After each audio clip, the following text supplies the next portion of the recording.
Hi, Nishala. Hi, Anjali. Good afternoon, Hi. everyone. Hi. Thank you all for logging in to She Sparks, our first virtual event, our first digital event by the Power Women Group. Thank you so much for being here. We are live on Facebook and our LinkedIn event, and we hope that you're going to have a very, very interesting next 2 hours that we've lined up for you. So I am Anjali. I am the founder director for People Connect. We are now a 12-year-old hiring company. We started out as a hiring company, and over time we have become a full service HR services company. What we did about 7 years ago is started a vertical called Back to the Front, where we wanted to enable more and more women to come back into the workforce. With that in mind, when we did our first ever offline event, we had an amazing panel of speakers for over 2 days who had come and had spoken on various themes with us. From that is when really the Power Women group came about, which is, we started off as a small group of 15, 20 people on WhatsApp. And now we are over 100 people still on WhatsApp primarily because that seems to be the here and now mode of communication. But really happy to see you all here today. We have out of that group over today and tomorrow, we have about 30 speakers who will be talking to you about various things, right? Tips, tricks, conversations, lessons, stories of sisterhood that they have formed, things that have helped them stay the course on their career. All these women are tenured senior women. They are CXOs, CXO minus one kind of levels. uh, I think very inspirational in their journeys. What really is important is how they have stayed the course, made sure that they had a plan, they stuck to it, and they are today where they are. Of course, while when you see senior women, you think, oh, they have it all, and it's easy for them now. But what we kind of seem to forget is that it wasn't as easy for them reaching there, as green as we see the other side to be. It's sometimes a little difficult to get there.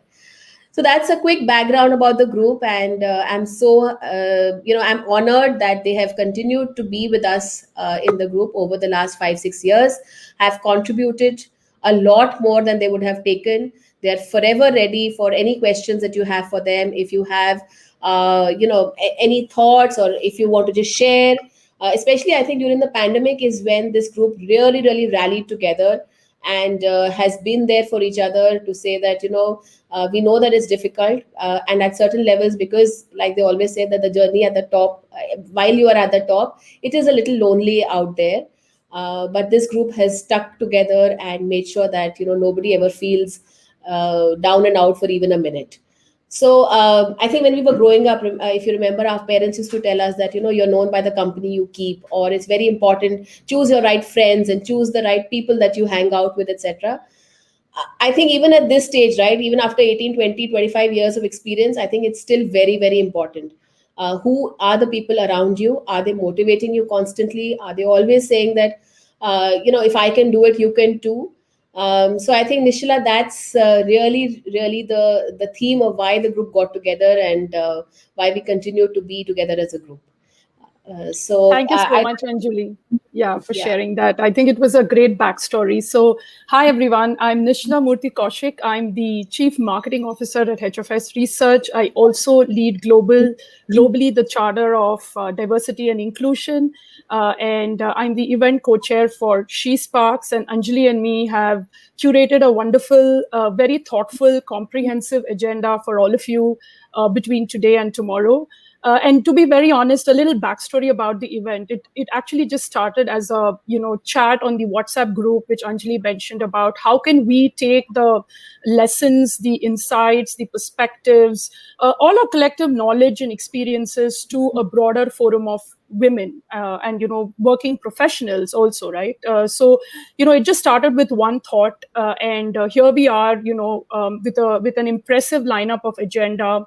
Each of these women we all personally know, and she has some amazing story, some fantastic idea, some great life lesson which I believe can help each one of you in one way, shape, or form.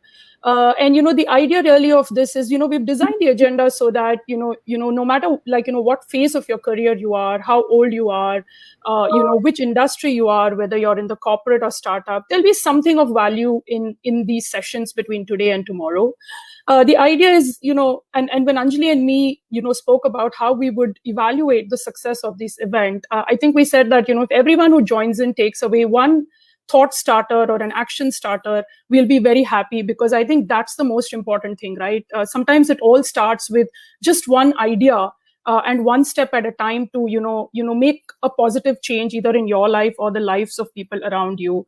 So if you see, we've kind of curated an agenda where we talk a little bit about health and wellness, things like physical health, emotional health, even financial health, which is a very, very important topic for all of us as women and working professionals. We are also looking at topics around leadership, how career planning, importance of networking, importance of personal branding. All of them are very, very important for all of us as we stay the course, and also look at how we can succeed and grow in our own professional careers. So welcome all of you once again to join us today. And it's indeed a pleasure and privilege for all of us to share our ideas, thoughts, and experiences with all of you. And we've got an amazing response in terms of the registrations and feedback prior to this event, and we are hoping that we keep the momentum going and continue having conversations with all of you and keep the dialogue going. So have fun, stay tuned, and keep learning. So Anjali, anything else that you want to share with anyone who's joined in? In fact, Nishila, I want to ask you that you've been one of our earliest members of the group, right? So, what does the group mean to you? What is your the number one reason why you continue to be part of the group? I think, Anjali, it's basically the bonds of his sisterhood, which is, I think, very, very important for all of us, right? And obviously there is value in shared learning, shared experiences, and I think we all need a professional network, as we grow in our careers. So there's phenomenal learning, and for me personally, whenever there's been a question, whenever I've been at a crossroad, I always just put it in the group, and then obviously someone has been there, done that, and they share their own experiences, their own real world life lessons. I think that is what is extremely important for all of us, that we have a group to lean back on, where we can get unfiltered, neutral, well-meaning advice, insights, and perspectives. So and then, of course, Anjali, there's also the shared fun that we all have as women, right? Because obviously women friendships is something which I think a lot of us value a lot more as we grow and age. So I think just one thought which I want to You had leave 15 everyone friends with earlier. is, If you had 15 friends earlier, the group suddenly just becomes like smaller and smaller and smaller, right? So, yeah, I agree. I think the sisterhood, the coming together, the backing up of each other, right? I think that goes without saying. Just yesterday, when somebody was not so happy about some event that happened in her life, I think the whole group rallied around her and said, "Don't beat yourself up. It's okay. We all go through that." So just that feeling of having somebody who has your back, who will look out for you, and who will promote you no matter what, right, without any malintent or any personal intent at heart. I think it's really a lot more about giving rather than saying what can I get out of it. So I think that's really the ethos, how the group has evolved.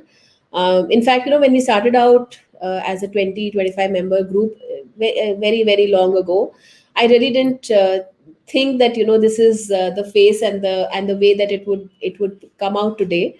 But I really have to thank these amazing women who continue to be a part of the group, who today motivate, inspire, are not afraid to share their stories, are not afraid to share their vulnerabilities, because I think it's really important that these stories are the ones that need to be spoken about. That these are where your real nuggets of wisdom are hidden. Because if we can motivate five other women down the line and say, if you are ever thinking of giving up on your career, or if you're ever thinking of how do I take that next step, if we can motivate even 5 or 10 of these women through this initiative that we are doing, I think our job is kind of done. So, on that note, Nishila, we should get started with all the fun things that we have in store for our audiences today. So, we will start off with the first panel, which is dealing with the She session, and in just like a minute or so. Sure. Have fun, everyone. Bye.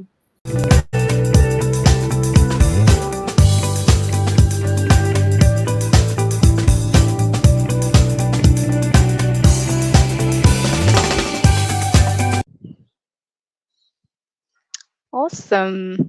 Am I audible, everyone? Yeah, lovely. What a wonderful start. And just setting up the whole context of how this came about and what are we to expect in these 2 days. Thank you, Anjali. I think let's begin with what has probably been once in a lifetime event for all of us, the COVID 19 pandemic. And while it has affected all aspects of life across the globe, I think when it comes to its impact on the workforce, the fairer sex has borne a much bigger brunt of that. In 2020 alone, women globally lost 64 million jobs and has been disproportionately affected by job loss, burnout. We've heard that. And as a result, I think we are now experiencing the she session, right? So, to our audience today, I really want to say it's not every day that we bump into some extraordinary women who could up our game, inspire us, make us better at managing our goals. So, really, for the next 30 minutes or so, it's your turn to pay attention, take note of some very interesting insights that will be shared from our panel's personal experiences and expertise. You can get to know more about them, of course, as we bring up their introductions on the screen at the bottom of the screen. So I really want to commence the session with my first question to you, Kiran. And that's about career detours. Life throws you surprises, pushes you to take detours, sometimes in order to just keep moving ahead. How have you dealt with this, and what kind of insights could you share that will support our audience? And I'm sure many of them may be experiencing very similar predicament. Thank you so much, Pradnya. Thank you, Anjali, Nischala, and the entire sisterhood of Power Women. It's wonderful to be here at our first event. And as we were discussing, it really feels like a shadi because we're so in this and we're so bonded over this event. It really feels wonderful. To get back to your question, yes, Pragnya, my career has been full of detours and so many detours. I think it could be called serpentine. It's just been going in a zigzag manner all through my life. While I wouldn't recommend it, I started out in advertising. I moved on to journalism. I did business journalism. I went into feature writing. My last full time position was features editor Cosmopolitan. Then I left to get I left the detour that you were talking about. The detour was I was trying to conceive, and therefore, as anyone who has been through the process knows, no employer is happy about you taking time off every single day. Therefore, I quit. I had my baby. I still stayed off the employment grid. But what worked for me, Pragya, was I think that I was in a profession where I could work from home, remote work, so to speak, which is so popular today. So I continued remote working as my baby grew. I went into trend spotting. I worked with Gartner Iconoculture as a India lead and cultural lead for around 6 years. Then I moved into qualitative research. I was senior consultant with Vector Insights, handling qualitative research. Moved back, took a break from that, went into editing a news portal, a female women's news portal. So the detours were there, but what I think what has helped me is the ability to learn, to jump first and to learn on the way, to never say that I don't know something, never to be afraid of saying I don't know something, to say I don't know, please help me, teach me what to do, because these were fields I didn't know, research and trend spotting. I learned on, I hit the ground running. And as the Power Women Group is all about, you form a network of people who will have your back. You ask for help. You don't be afraid to learn, relearn, unlearn. And I think that's what will get everyone through whatever they want to get through. And even if your career has detours, just go with it. Nothing goes according to the plan, as the pandemic has taught us. So true. So the learning agility really was your mantra. I think I'm going to make a note of that for sure. I want to just also accept the fact that as you said, pandemic has brought a lot of surprises for us. One of the things I've been reading a lot, and we've seen some recent cases of Naomi Osaka, Simone Biles, openly acknowledging mental well-being challenges that they have gone through. And I'm sure that while these are more visible cases, women in some of the other professions also face very similar challenges. And so I was wondering, Sandhya, could I hear from you? What kind of advice do you want to provide to our women on how do you deal with these mental well-being challenges? Sure. Thanks, Pragna. So again, like Kiran said, very, very happy to be part of this group. It totally felt like coming together for a shadi. But yes, it's a very important topic, and I think much has been said about how the pandemic has adversely impacted women because of the dual responsibility, sometimes of being a caregiver and juggling both responsibilities. Few things I would really upfront, I think I would really say is be kind to yourself. I mean, I know it's very easily said than done, but somehow today in social media there is a perception that everyone has it together. Like I somehow sometimes look at Kiran and maybe I think that, oh my God, she's got everything pieced together. That really is not the case. We all have our bad days, and that includes me. Many times during the pandemic, there have been days when it's difficult to just get out of the bed and be that be 100%. So first of all, be kind to yourself. Uh, Again, probably linked to social media, and especially in the context of mental health and all of that. I think it's very important to find maybe what triggers you, right? Find what triggers you and deliberately try and maybe stay away from it. Luckily, I would say luckily because earlier this was a taboo. It's no longer that. Organizations are having those conversations. So reach out. Your first step of port of call probably is your HR team, your managers. Companies have EAP programs right now. Somehow find that one person you can talk to. That's very, very important, who understands your vulnerabilities, your issues, your weaknesses, and all of that. Also, I think in this day and age we have the opportunity to work around a plan the way you want. I mean, you may want to start late, you may want to sort of you may have a particular work timing that you probably want to keep at. So these are few things I would say that one should definitely try and pick up. And I think the ecosystem is such that you can have these conversations. uh, Probably in this topic, it would be amiss if I don't mention what the organizations should do as well. It is not just upon what employees or what women can do. Uh, this is definitely a time where empathy has to be at the core and center of everything that we do. You have to put that above profits. I mean, I think, and companies recognize that employee well-being is the absolute priority, right? So few things I think standard check is that you should have an EAP program and all of that. But some things that have worked well for us is just listening to your people, right? Listening to what they want to, what they're telling you, right? So some things that we did is we did like a very specific COVID related intervention where we spoke to women on what are their challenges, what are they really facing. And it's not just senior women. I mean, it's you can't, you have to have a right from the when you start your career, your challenges may be entirely different. I mean, my challenge would be very different from Monica's or yours.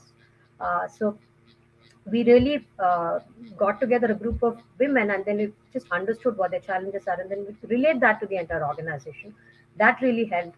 That kind of also, HR also implemented a policy of a strict lunch hour. So respecting boundaries just gives that amount of breathing space also to, not to women but also to men. I mean, I think let's also accept that men are also sort of participating in duties much more than they were earlier. So certain things did help. And one specific program I would call out is we had a building bridges program. We had a disproportionate amount of people who were impacted by COVID. So we got together a group of 40 employees who really acted as counselors. I mean, this is basically sensing emotions, dealing with loss. Of course, there were a lot of caveats. I mean, confidentiality had to be maintained. So they really had to be taken through a rigorous training program over a course of 2 weeks, and they are now reaching out to the folks who've been directly impacted by COVID or have dealt with loss because of COVID. That I think is a fantastic program. We had programs relating to dealing with grief where people were openly talking. When I say openly, in a closed room, but talking about those kind of issues. So this is a moment Never before a moment has come in history where we've had to deal with these unprecedented sort of situations. So it needs a very different lens on how we approach these situations. Yeah. That was so insightful. I mean, I completely agree. Empathy, I suppose, is the topmost skill required, at least at this moment. And some people just have it naturally, but simply listening to understand and not necessarily listening to respond also could do wonders to, the health and well-being. Thank you so much for sharing those insights as well.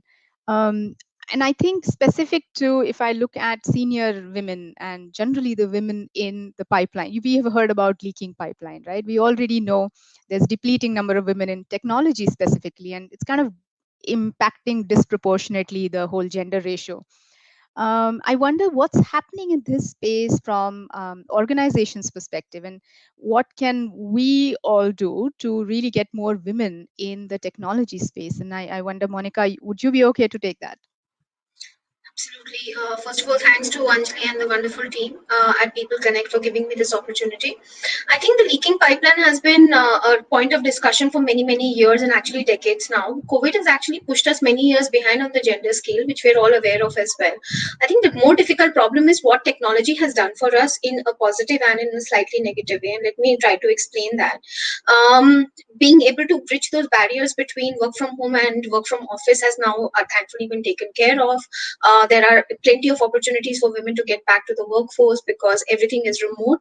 The bigger problems that absolutely no media covers and none of the managers also want to acknowledge, and here I will consider the women as well, is the fact that women are dealing with a lot more, not only housework, but associated other work that naturally tends to appear when you are at a home, and your home space is also your office space, and the likelihood of you therefore being interrupted by what is called homely affairs actually takes a toll at work. So when we talk about STEM at one point in time was only associated with how women could get into science and technology and of course in mathematics and economics. But the question really is a little beyond that. And if we were to push the boundary, what really is now technology anymore? There are so many younger women who I've been coaching who come and ask, I want to work in product, I want to work in unicorns. What does it take? Well, it doesn't really require you to be a technologist to become an absolutely fabulous marketer or to be an absolutely great data analyst. Yes, it may require certain skills, but those skills can always be acquired. The bigger problem is this whole emphasis on always having to be something that kind of fits within a particular stereotype, which I think is kind of getting broken with this work from home and, of course, remote work opportunities that now present themselves. If you don't like something, you move on. But the leaky pipeline is not going to get impacted, or actually is going to get impacted adversely because of what has happened in COVID. If we had fewer women joining STEM, now we'll have fewer women who want to continue in STEM because of the extreme enormity of the situation that we find ourselves in, where we are completely always at work and there is absolutely no cutoff time. Versus in other fields, and you've always heard the adage, and I'm sure I don't like hearing this myself, that women take up jobs which are tend to be part-time jobs. Well, that has happened because there is no help and there's no support. So systematically, we have to address challenges that have appeared. But the leaky pipeline that continues to erupt on social media headlines and otherwise is not likely to be a one-time fix. And I don't think that we'll be able to fix it in technology, let alone it be any career. Yes, there are certain careers better for women, but in technology, the demands of the profession and the pace of work demands this kind of commitment, and there's no way around it. So true, so true. But then, can I ask you a follow-up question on that? I mean, from an organization perspective, I know there's so much that's happening. Every organization has a DEI agenda. Some folks actually have a leader driving that actively, others drive it through the general management.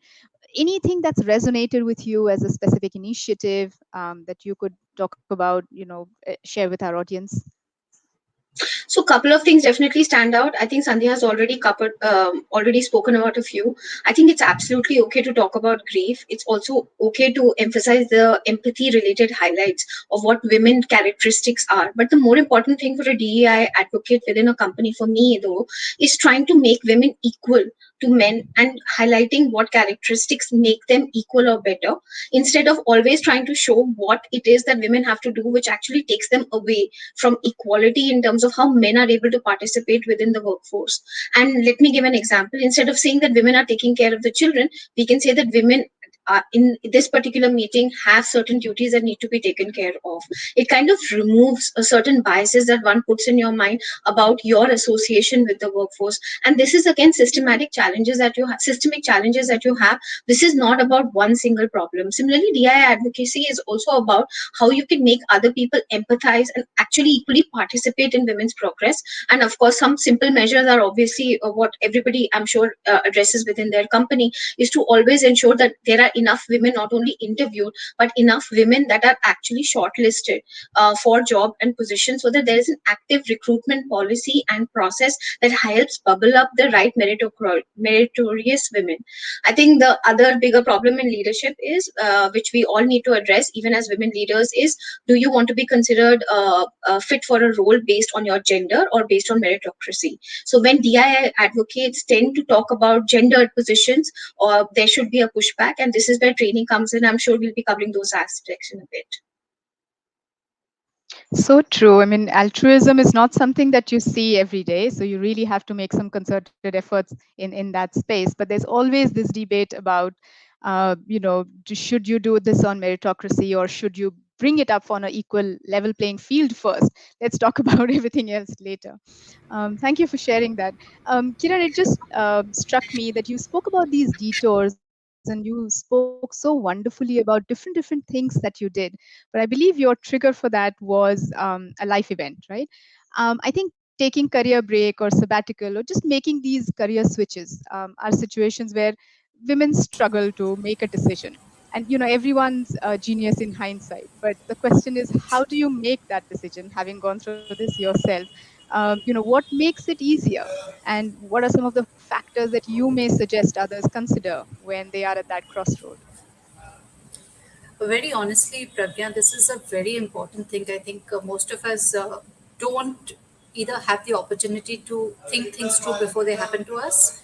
At a certain point of time, you get married and you're ready to have a child, or you become the trading spouse, or things happen, or you get passed over for a promotion or something, then you may feel compelled to move on to another company. These are things that happen, and they have happened to me. I'm sure they've happened to most of the women listening in. How do you decide what you want to do? I would say your instinct is your best bet. How do you feel about a certain situation? We don't value instinct and our gut feel enough. So if something is making you uneasy or uncomfortable, don't go ahead with it. Weigh your options. Be very painfully honest with yourself. Would you be able to take a break and come back into the workforce at a lower designation than you are currently? Would you be able to have uh, take a pay cut? What are the how many years do you give yourself? Do you give yourself a year? Do you give yourself 2 years? Will you be able to stay in touch with the changes in your field? Will you be able to upskill? Will you do the training required to get back? Keep all your factors in mind, keep your options open, and don't close yourself to exploring other options or other fields and something else that may turn off. The way the work situation is changing, I mean, we'll get to that later, I'm sure, in some of the discussions. The way things are evolving, everything is so fluid and so flexible now.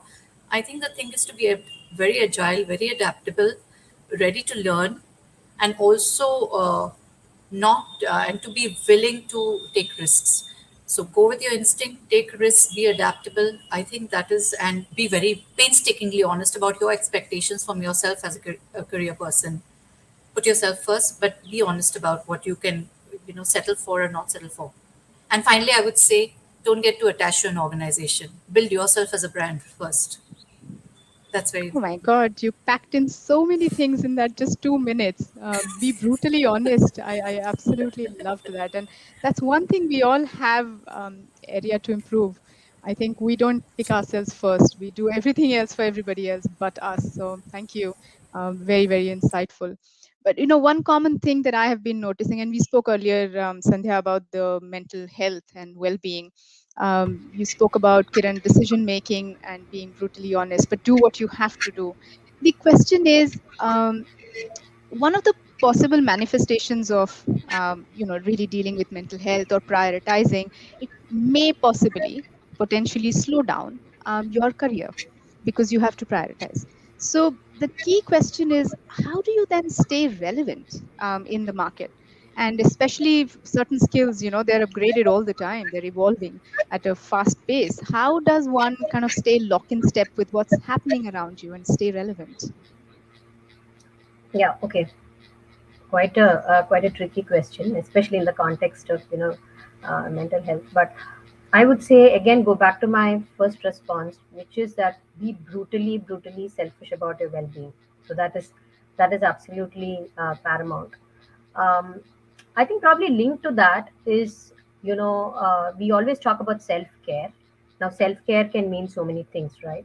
So I think that take incremental steps, but learning and development in these times, if your mental health permits you, can be a part of your self-care regimen too. I mean, it need not be signing up to a 5-month course, but it can still be, if provided within your limitations or within whatever concerns you have. Learning and development can be very well part of your self-care regimen. There are loads of tools and courses that's available, whether it's on LinkedIn Learning, Upgrad, so many resources that's available to you. So that's one thing I would say. Take baby steps, but self-care can mean various things. But I also feel within the boundaries that you have, within the any concerns that you may have, learning and development can very well fit within the scheme of self-care. So that's one thing I would say.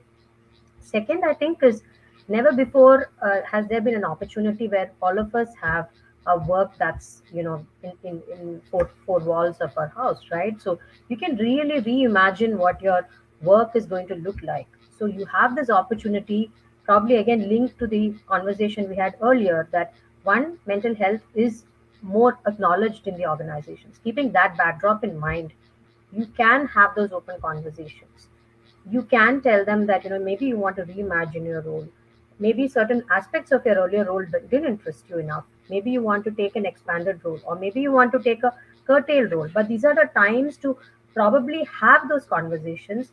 Be bold, and I would probably go back to what Kiran and Monica, many of them sort of mentioned that be bold, be in your have those open conversations with your manager, but try and reimagine roles. So that's one thing I would say. See if there are other interests beyond work within the workspace itself. I mean, which will probably, I don't want to use the words like relevance and all of that, but would really fulfill you, would really make you happy, right? I mean, whether for me, things like, personally for me, diversity and inclusion comes from a place of real interest, right? So for me, I don't look at it as a chore. That really satisfies me. So find that one thing in your organization that can still give yourself a lot of fulfillment, but also adds value to the organization, in the same sort of breath. So find if there is something like that that could, these are ways and means, I feel, you can constantly sort of kind of, like the word you said, stay true to course within the confines one may have. And the other question on how do you stay relevant, relevancy in the context especially of mental health, I would say, is very subjective. Do what truly makes you happy. Do what truly sort of satisfies you. Do not use external benchmarks in the context of relevance, not just for mental health but for anything else. So that's one very strong advice I would give. But I think also today's generation is very well aware of that, but I would, and it's relevant more in the context of social media, right? So I would say that do not sort of confine yourself in the chains of external benchmarks. And always think, and many women here will vouch for the fact, career is not short term, it's a long term thing, right? Whether it's a maternity break, whether it's a wellness break, I'm not even calling a mental health break, I'm calling it a wellness break. It's not going to set you back, it's fine. Just take that break, just focus on yourself, nothing's going to happen, right? A career is a span of like 25-30 years. I mean, if you take a break of 2 or 3 years, no, nothing's going to happen. So have that vision, have that, and it'll all be fine. That's something I strongly sort of believe. So true. What's the rush, really, right? You have all the Yeah. time. Make your own time. And I agree about the external benchmarking piece, especially because I've been hearing about this.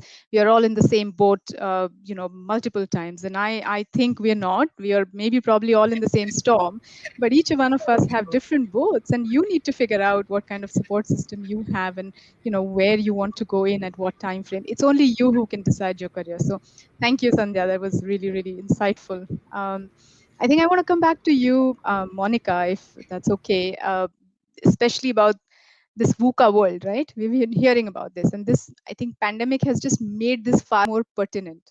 Um, it's so difficult to then focus on one's career path amidst all these uncertainties, and challenges. Is there a particular recipe or a mantra to still make that happen?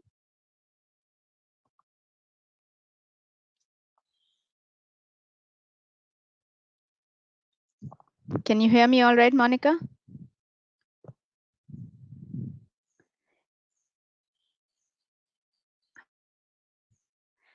I am not audible.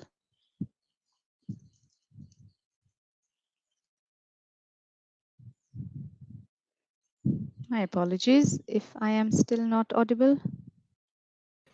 I think she's had a bit of a tech glitch. Pradnya, if All you can right. carry on with, yeah.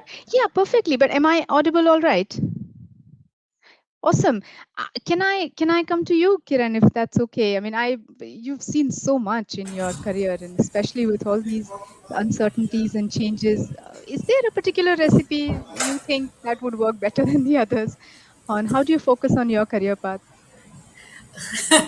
I think the way I focus on my career path is by not focusing on my career path. So I wouldn't recommend that everyone does it. But yeah, seriously, we are calling it VUCA world. We say VUCA world, but we were a volatile world from the beginning. We're a planet formed from volcanic eruptions. We were volatile right from the start, and we evolved from primordial swamp creatures. So let's not assume that uncertain change will not happen at any time. There was the Spanish flu in 1918. There is the pandemic now. There are wars that will happen. There are things that will happen all the time. Can we predict anything? No. Can we make the best use of opportunities that come to us when the changes? Yes, definitely. So, I mean, the pandemic, I think, has been one of the strongest things that has shifted our entire perception of work life in recent times. It has brought its blessings, it has brought its not so bright side of us being available 24/7. But I think also what I learned during the pandemic and I at the start of the pandemic was it forced us to take decisions as to what is really important to us. And I think in a VUCA world, that is something we need to keep in mind. Pair out what is not essential, focus on what is essential. I took some major career decisions at the start of the pandemic. I decided to focus on what was important to me, and that was writing books. So I think if we of course, I'm not going to. I'm very grateful for the fact that I'm in a place of privilege where I can do that. Not everybody can or would want to do that and just sit and write books, but I acknowledge that.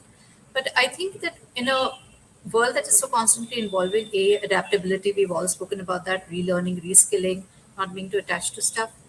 Also, not being frightened by what is happening. I think a lot of us tend to get scared of what will happen if what will happen if it will happen. Whatever has to happen will happen. The thing is to go with the flow. If we just go with the flow, things will work out. That's my firm belief. I love that. Yeah. I think Can that I? was my last question, but I'm going to check with you, Sandhya, if you Yeah. have anything more to add to Yeah. I just Kiran's want to add thoughts. that. I just want to add that whether it's VUCA world or whatever world, I think if you want to, some people work with a career plan, it works very well. But I've seen people succeed without a career plan as well. One thing I always believe in is if you are only going to do what your role is meant to, what your role is supposed to deliver, there are very less chances that you would really sort of, you know, go up to a leader. I mean, I don't want to call leadership level or whatever, but really sort of progress the way you would want to. If you're just going to sit and just focus only on what the role is supposed to deliver, very unlikely that's going to happen. But if you're Sure. going to go above and beyond, grab those opportunities, And this is again, I would go back to saying that there is no better time to do this. This is a very strong message from, I think, this group. We Sure. would want to give everyone that there is no better time to go out and seek those opportunities and hold this conversation. So yeah, that's just something I wanted to convey. Awesome, awesome. Thank you so much. I know we had precise 30 minutes, and I want to be mindful of the time duration that we have. So a huge thank you to all our panelists this afternoon. If I were to summarize in just 30 seconds, I would say each one of us have a role to play to make a better future, not just for us, but also our sisterhood. So kind of take control is what you said. Make Yeah, yourself a priority, become better at balancing act. But I think if I were to sum it up, I would say in Regina Britt's quote, no matter how you feel, get up, dress up, show up, and never give yeah. up. That's what I would go with. So thank you again to each one of you.